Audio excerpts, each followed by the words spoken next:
வணக்கம் தோழர்களே. தமிழக வெற்றிக் கழக தலைவர் தளபதி அவர்கள் மீனவர்களுக்காக ஒரு போராட்டத்தை முன்னெடுக்க போகிறதாகவும், அது கடலூரில் நடக்க போகுது அப்படிங்கிற மாதிரி நம்ம சமூக வலைத்தளங்கள் நிறையா பார்த்தோம்.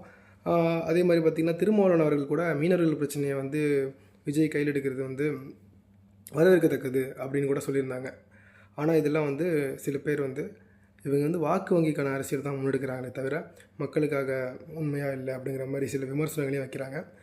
அவங்களுக்கான ஒரு பதில் தான் இது. இப்தார் நோன்பு இருக்கும் நிகழ்ச்சி இருக்குல்ல, அதில் குல்லாலாம் போட்டுட்டு நாடகம் ஆடுறாங்க, குல்லா போட்டு நாடகம் ஆடுறாங்க அப்படிங்கிற மாதிரி துணை முதல்வர் கூட ஏதோ புலியை பார்த்து பூனை சூடு போட்டு கொண்டது அப்படிங்கிற மாதிரிலாம் பேசியிருந்தார்.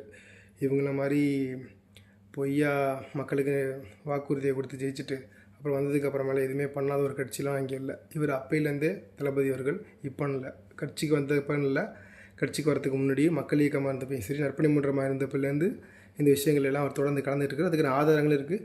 அது சமூக வலைத்தளங்களில் அவங்க சொன்ன விமர்சனத்தை வச்ச கொஞ்ச நேரத்திலேயே நம்ம பசங்க திருப்பி பதிலடி கொடுத்துட்டாங்க. மீனவர்கள் பிரச்சனையில் 2011 நாகப்பட்டினத்தில் ஒரு மிகப்பெரிய மாநாடு போட்டிருந்தாங்க தளபதி அவர்கள். அது எல்லாருக்குமே தெரியும். இந்த மாதிரி மக்களுக்கு ஒரு பிரச்சனைனா உண்மையாக உறுதுணையாக நிற்போன்றதை மாநாட்டிலையும் எல்லாத்துலேயுமே நம்ம தளபதி வலியுறுத்திட்டு தான் இருக்காங்க கண்டிப்பாக.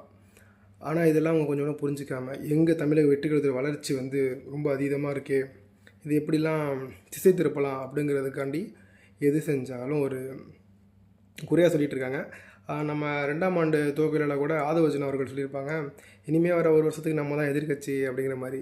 கிட்டத்தட்ட இப்போ இவங்க ஆளுங்கட்சி விமர்சனம் வைக்கிறதே நம்ம பார்க்கும்போது நமக்கு புரிஞ்சுது, நம்மளை தான் அவங்களே எதிர்கட்சியாக நினச்சிட்டு இருக்காங்க போல. அதனால் நம்ம எது செஞ்சாலுமே அதுக்கு உடனடியாக ஒரு விமர்சனம், அதுக்கு ஒரு எதிர்வினை ஆற்றணும் யாராவது, இல்லைனா கூட்டணி கட்சியில் இருக்கிறவங்களோட்டு திட்டுங்க அப்படிங்கிற மாதிரி ஏவி விடுறது, இந்த மாதிரி விஷயங்கள் இவங்க பண்ணுறதை பார்த்தாலே தாவேகா, அதாவது தமிழக வெற்றி கழகத்தின் மீது இவங்களுக்கு இருக்கிற பதட்டத்தை அது வெளிப்படுத்துது.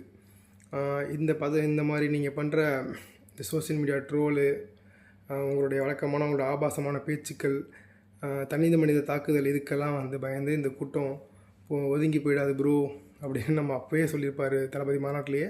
அதை இப்போ திருப்பி நாங்கள் உங்களுக்கு ஞாபகப்படுத்துகிறோம். நீங்கள் என்ன பண்ணாலும் சரி, மக்களுக்கு ஒரு பிரச்சனைனா தமிழக வெற்றி கழகம் அவங்க கூட நிற்கும் அப்படிங்கிறது மக்களுக்கு தெரியும். எதிர்கட்சிக்கோ ஆளுங்கட்சிக்கோ இப்போ எங்களை எதிர்த்துட்டு கட்சிக்கோ தெரியணும்னு அவசியம் இல்லை. கண்டிப்பாக மக்கள் நல்லாவே புரிஞ்சுருப்பாங்க. 26 இதுக்கான ஒரு முழு ஆதரவை தமிழக வெற்றி கழகத்துக்கு அவங்க கொடுப்பாங்கன்னு எங்களுக்கு தெரியும். அப்போ தெரியும் உங்களுக்கு இது வாக்கு வங்கிகள் அரசியலாக இருந்துச்சா இல்லை மக்கள் அதை நம்பினாங்கன்னா நம்பலாங்கிறதெல்லாம் உங்களுக்கு அப்போ தெரியும். அப்போ பார்த்துக்கலாம்.